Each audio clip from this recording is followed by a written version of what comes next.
TTD board member Naresh Kumar statement ను vigilance అధికారులు record చేశారు. అనంతరం పూర్తి వివరాలను ఉన్నతాధికారులకు విజిలెన్స్ శాఖ పంపించింది. టీటీడీ సభ్యుడి దురుసు వ్యవహారంపై సీఎంఓ ఆరా తీసింది. నిన్న తిరుమలలో మహాద్వారం గేటు తీయాలని టీటీడీ అటెండర్పై టీటీడీ బోర్డు మెంబర్ విరుచుకుపడ్డారు.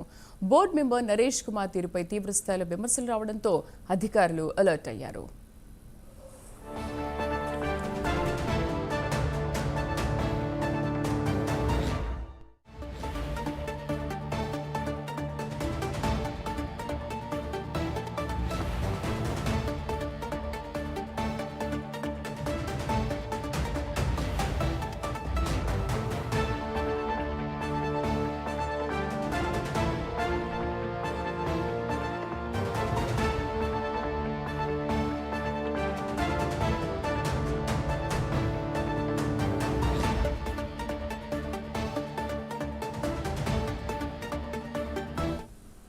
TTD board member Naresh Kumar statement ను విజిలెన్స్ అధికారులు రికార్డ్ చేశారు. అనంతరం పూర్తి వివరాలను ఉన్నతాధికారులకు విజిలెన్స్ శాఖ పంపించింది.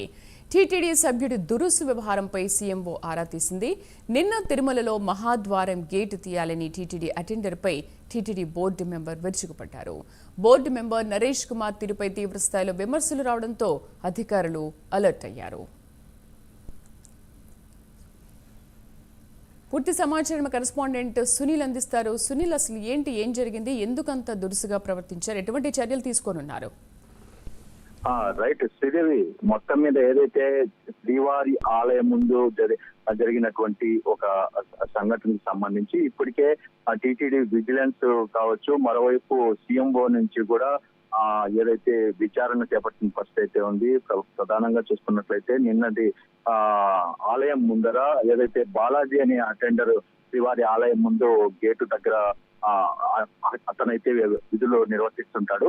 ఏదైతే ఉన్నటువంటి అంటే శ్రీవారి ఆలయంలో పనిచేసేటువంటి ఉన్నతాధికారులు కావచ్చు, అర్చకులు, టీటీడీ ఈఓ స్థాయి అధికారులు, మరోవైపు బోర్డు మెంబర్లు వచ్చినప్పుడు మాత్రమే ఆ గేటు తీస్తుంటారు. ఆ మిగతా వారికి ఈ ప్రాంతం నుంచి అనుమతి లేదని చెప్పేసి ఏదైతే టీటీడీ అధికారుల ఆదేశాలతో పూర్తిగా గత వారం రోజులుగా ఎవరికి అనుమతించడం లేదు.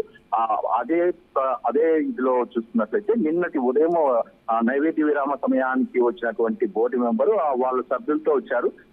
ముఖ్యంగా అతనితో వచ్చినటువంటి పిఆర్ఓ మొదటగా గేట్ దగ్గరికి వెళ్ళాడు. అతను అడగగా అతను ఒకటే చెప్పాడు, అధికారుల ఆదేశాలతో మేము ఇక్కడ గేట్ తీసేందుకు లేదు అని అతనికి చెప్పేలోపే అక్కడికి చేరుకున్నటువంటి బోర్డు మెంబరు ఒక్కసారిగా అతనిపై ఊగిపోయిన పరిస్థితి ఉంది. అయినా బోర్డు మెంబర్ వచ్చాడని చెప్పి అతను గేట్ తీసినప్పటికీ ఆయన ఆ భారీ స్థాయిలో భూత పురాణం అయితే మొదలుపెట్టిన పరిస్థితి ఉంది. ఎందుకంటే ఒక థర్డ్ క్లాస్ నా కొడుకుని ఎలా ఇక్కడ పెట్టారు, ముఖ్యంగా ముందు నువ్వు బయటికి పోరా అని చెప్పేసి అతను మాట్లాడినటువంటి మాటలు చూసుకున్నట్లయితే పూర్తిగా అక్కడ భక్తుల్ని సైతం కూడా కోపానికి తెచ్చిన పరిస్థితి ఉంది. ఎందుకంటే ఒక ధర్మకర్తల మండలి సభ్యులు అంటే ప్రధానంగా టీటీడీ ధర్మకర్తల మండలి సభ్యులు అంటే ప్రజలకు ఏదో భక్తులకి ప్రజలకి సేవ చేసేటువంటి సేవకులు లాంటి వాడు. అటువంటి వ్యక్తి అక్కడ ఏదైతే శ్రీవారి ఆలయం ముందే ఇటువంటి భూత పురాణం మాట్లాడడం ఏంటని చెప్పేసి అక్కడ భక్తులే కాదు అక్కడ ఉన్నటువంటి సేవకులు సైతం మండిపడిన పరిస్థితి ఉందని చెప్పొచ్చు. ప్రధానంగా చూసుకున్నట్టయితే గత నెలలో కూడా ఇదే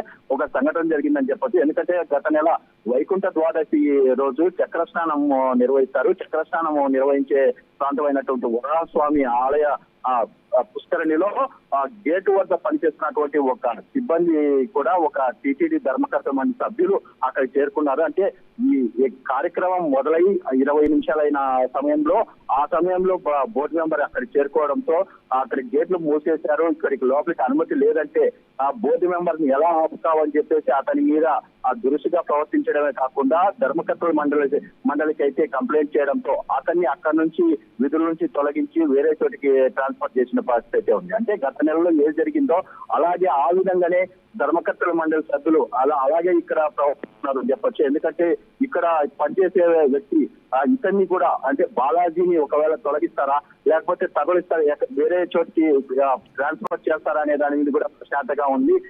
ఏదేమైనప్పటికీ ఇప్పటికే టీటీడీ సంబంధించినటువంటి ఉద్యోగ సంఘాలు ఒకటే కోరుతున్నాయి, టీటీడీ బోర్డు సభ్యత్వానికి నరేష్ కుమార్ రాజీనామా చేయాలి. ముఖ్యంగా ఏదైతే ఏదైతే ఉద్యోగిని దుర్భాషలాడినటువంటి వ్యక్తి అతన్ని క్షమాపణ చెప్పాలి అని చెప్పేసి వాళ్ళైతే కోరుతున్న పరిస్థితి అయితే ఉంది. దీనిపై ఇప్పటికే ఉద్యోగ సంఘాలు చాలా తీవ్రంగా ఉన్న పరిస్థితి ఇక్కడ కనపడుతుంది. ముఖ్యంగా తిరుమలలో జరుగుతున్నటువంటి సంఘటనలో ఒకటైతే, మరోవైపు టీటీడీ ధర్మకర్తల సభ్యుడు మాట్లాడుతున్న తీరు చూస్తున్నట్టయితే వాళ్ళే చెప్పిందే చేసినట్టు, అంటే పూర్తిగా వాళ్ళు చెప్పింది వినకపోతే అక్కడ వాళ్ళని ఉంచేలా లేదు అనే విధంగా అక్కడ వాళ్ళు ప్రవర్తిస్తున్నారని చెప్పేసి భక్తులు కూడా మండిపడుతున్నారు. దీనిపై ఏదైతే నిన్న జరిగినటువంటి సంఘటనకు సంబంధించి ఇప్పటికే విజిలెన్స్ విచారణ చేపట్టిన పరిస్థితి అయితే ఉంది. అక్కడ ఉన్నటువంటి శ్రీవారి సేవకులు కావచ్చు, మరోవైపు అక్కడ పనిచేస్తున్నటువంటి విజిలెన్స్ సిబ్బంది, ఇటు టీటీడీ సిబ్బంది అందరితోనూ పూర్తి స్థాయిలో తెలుసుకున్నట్టయితే తెలుస్తోంది. దానికి సంబంధించి నరేష్ తో కూడా, ఏదైతే టీటీడీ బోర్డు మెంబర్ నరేష్ తో కూడా ఆయన నుంచి కూడా పూర్తి వివరాలు తీసుకున్నారు. దానికి సంబంధించి సీఎం కూడా పంపించినట్టయితే తెలుస్తోంది. Right Sunil, thank you.